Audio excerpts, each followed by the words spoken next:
আদালতের নির্দেশে বুলডোজার দিয়ে ভেঙে ফেলা হলো হুগলির ডানকুনি খালের পাশেই 159টি খাটাল। এই খাটালগুলি সরিয়ে দেওয়ার নির্দেশ দিয়েছে ন্যাশনাল গ্রিন ট্রাইব্যুনাল। সেই নির্দেশ অনুযায়ী এদিন সকাল থেকে চালানো হচ্ছে বুলডোজার। উল্লেখ্য, বিগত কয়েক বছর ধরেই ডানকুনি খালের দুই পারে গজিয়ে উঠেছে অবৈধ খাটাল।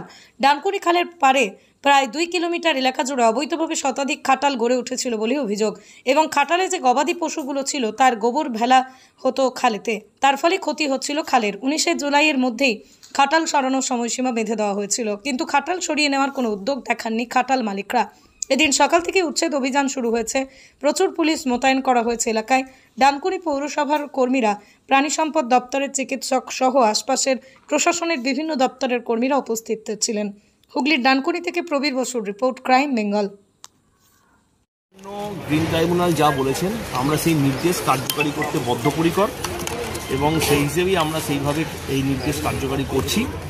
তবে আমাদের একটা সতর্ক দৃষ্টি আছে যে কোনো গবাদি পশুর যেন ক্ষতি না হয়, কোনো গবাদি পশু যেন আহত না হয়, সেইটা আমরা। যোগমায়া শাড়ি, এখানে সিল্ক, বেনারসি, হ্যান্ডলুম, তাঁত, যাবতীয় শাড়ি সম্পূর্ণ নিজস্ব তৈরি। আমাদের ঠিকানা মতিগঞ্জের পাশে সেন্টকো গোল্ডের বিপরীত রাস্তা, শান্তিপুর, নদিয়া। যোগাযোগ নাম্বার 7501813803। আমরা শুধুমাত্র পাইকারি বিক্রেতা। সেইটা আমরা খেয়াল রাখছি, এবং সেইটা খেয়াল রেখেই আমরা খাটালগুলো ভাঙছি। বিশেষ করে যে খাটালগুলো ফাঁকা ছিল, কিছু কিছু মালিক যেমন গবাদি পশু সরিয়ে নিয়েছে, সেগুলো আমরা ভেঙেছি। আবার কিছু জায়গায় অল্প পশু আছে, সেগুলোকে আমরা অন্য খাটালে শিফট করে দিয়ে সেগুলো ভাঙছি। তা সেই হিসেবে আমরা পরিবেশ আদালতের নির্দেশকে আমরা মেনে চলছি।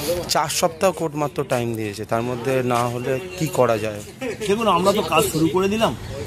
এবার আমরা আশাবাদী যে কোর্টও এই ব্যাপারটা হয়তো নিশ্চয়ই গুরুত্ব দিয়ে দেখবেন, এবং আমরা চেষ্টা করব কোর্টের নির্দেশকে মান্য করতে। এবং অনেকে বলছেন যে এই যে পুনর্বাসন নিয়ে অনেকে প্রশ্ন করছে। পুনর্বাসনের কথা তো পৌরসভাকে এসে কেউ বলেনি, প্রেসকে বলতে পারে। আমরা গতকাল পর্যন্ত খাটাল অ্যাসোসিয়েশনের যারা দায়িত্বে আছে তাদেরকে আমরা মিটিংয়ে ডেকেছিলাম, তারা আসার প্রয়োজন মনে করেনি। 2-1 ব্যবসায়ী এসেছিলেন, তাদেরকে আমরা আমাদের অবস্থানটা বলেছি। আমরা বলেছি যে এখানে মহামান্য আদালত যা নির্দেশ দেবে সেই মোতাবেকই আমাদের চলতে হবে।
খালায়